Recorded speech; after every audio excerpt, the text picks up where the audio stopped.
I have a bathroom scale that not only weighs you, but also calculates your total body fat. I don't know who came up with this idea, but Dante surely has a place reserved for them in his Inferno. And so now every morning I step on the scales and weigh myself and calculate my total body fat.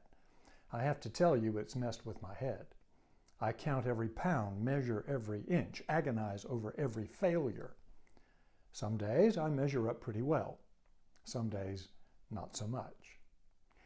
It occurs to me that much of the world wouldn't understand my problem. We weigh the world in a lot of ways. We divide up the human race into winners and losers, rich and poor, black and white, east and west, young and old. But it is an indictment of you and me that we can also divide the world into Weight Watchers and starving. Yeah. Jesus told a story about that. It is sometimes called the parable of the sheep and goats. Among other things, it says that on Judgment Day, God will weigh you and me by one criterion. I was hungry, and you fed me. Apparently, when you have some people who eat and some people who don't, you don't have the kingdom of God.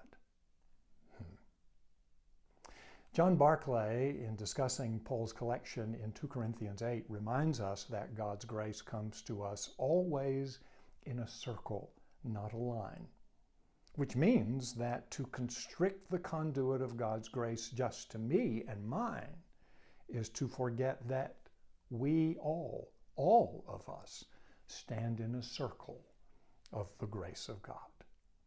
That is to say, what I pass on in the circle eventually comes back to me.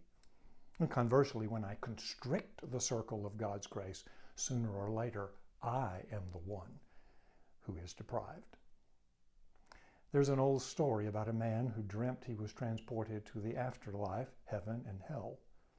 First, he went to hell and was told in advance of his tour of the nether regions that the only thing death did was to lock the elbows. Other than that, everything was the same. But in hell, he witnessed a scene of horrific havoc and torturous torment. Everything was exactly the same as before, except everyone's elbows were locked. All around was a bounty of food within easy access, but with locked elbows, they could pick up the food, but they could not feed themselves. As a result, everyone was competitive, starving, and in anguish. From there, he was taken to heaven, and the scene could not have been more different. Where in hell there had been competition, chaos, starvation, and misery, in heaven there was peace and harmony and mutuality and fulfillment. Oh, everyone's elbows were still locked. But there they were in a circle, person to person, face to face, feeding each other and being fed. It was the circle of the grace of God. And so you ask, just what is your weight in total body fat? Well, some things I take to the grave.